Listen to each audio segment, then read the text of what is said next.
ఇక ఈ కూటమి ప్రభుత్వంలో ప్రతీకారాలకు తావుండదు. జగన్ మీద మేము రివెంజ్ తీర్చుకోము అని చంద్రబాబు అంటున్నారు సార్. ప్రాంతీయ పార్టీల విషయానికి వస్తే ఒక పార్టీ నుంచి ఇంకో పార్టీకి అధికారం వచ్చినప్పుడు రివెంజ్ తీర్చుకోవడం అనేది చాలా ఏళ్ల నుంచి మనం చూస్తూనే ఉన్నాం. ఈ ట్రెండ్ని నిజంగా చంద్రబాబు బ్రేక్ చేస్తాను అంటే నమ్మొచ్చు అంటారా ఆయన్ని? అంటే అంటున్నప్పుడు ఎందుకు నమ్మడం చెప్పి శాపనార్థాలు ఇవ్వాలి అంటే మంచిదే కదా, శాపనార్థాలు ఇచ్చింది ఎక్కువ. నేను రివెంజ్ తీసుకోను అంటున్నాడు, సంతోషం కదా.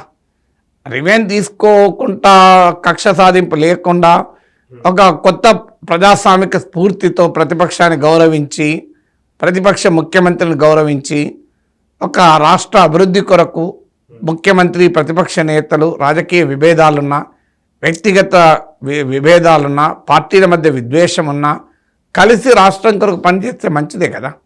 ఆ మంచి సాంప్రదాయానికి చంద్రబాబు నాయుడు శ్రీకారం చుడితే చరిత్రలో నిలిచిపోతాడు కూడా. గతంలో జగన్ చేయకపోతే సమాజమే ఆయన చూసుకుంటుంది కదా.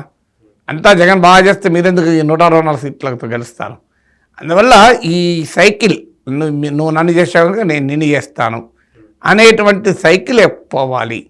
ప్రజాస్వామ్యంలో ఒకరు ఎన్నికల్లో గెలుస్తుంటారు, ఓడుతుంటారు. 23 మంది ఎమ్మెల్యేలు వచ్చిన పార్టీకి 164 కూటమికి తేయగలిగారు. 151 సీట్లు వచ్చిన పార్టీకి 11కు తగ్గించగలిగారు. అంటే ప్రజలు ఎంత బలవంతులు ఎంత శక్తివంతులు అర్థమవుతుంది కదా.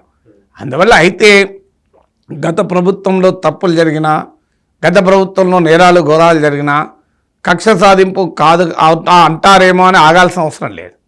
డెఫినెట్గా ప్రజాధనానికి నష్టం జరిగితే చట్ట విరుద్ధమైన నేరపూరితమైన కార్యకలాపాలు ఎవరు చేసినా ప్రభుత్వం మారింది కదా మేమేమన్నా అంటే కక్ష సాధింపు అవుతుందేమో అని మొహమాట పడాల్సిన అవసరం లేదు. అదే సమయంలో మేము అవసరం ఉన్నా లేకపోయినా ప్రతిపక్షాన్ని వెంబడిస్తాం వేటాడుతామంటే కరెక్ట్ కాదు. అందువల్ల చట్టం చేసే పని వేరు, పాలన చేసే పని వేరు. పాలనా వ్యవస్థలు తమ సమయాన్ని వృధా చేసుకోకుండా ప్రత్యర్థుల్ని వెంబడించడంలో టైం వేస్ట్ చేసుకోకుండా ప్రజల గురించి ఆలోచిస్తే ఆ సమయాన్ని వారు బెటర్గా ఉపయోగించుకుంటున్నట్టు అవుతుంది. ప్రజలు కూడా దాన్ని అభినందిస్తారు. సో అది చేయకపోతే ఏం లాభం? మీరు ఇప్పుడు ప్రతిపక్షాన్ని అవమానించారనుకోండి, వాళ్ళలో కసి పెరిగి ఇంకెక్కువ గట్టి కొట్లాడతారు. ఇప్పుడు టీడీపీ జరిగింది అదే కదా. చంద్రబాబు నాయుడు అరెస్ట్ తర్వాత టీడీపీలోనూ చంద్రబాబు నాయుడులోనూ కసి పెరిగింది. అదే జగన్ ఓటమికి కారణమైంది కదా.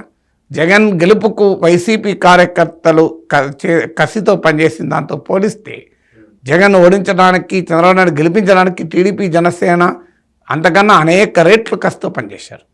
అందువల్ల ఇప్పుడు కూడా న్యూటన్స్ లా ఆఫ్ ఫిజిక్స్, నువ్వు బంతిని ఎంత బలంగా కొడితే అది అంత బలంగా తిరిగి వెనక్కి వైపే వస్తుంది.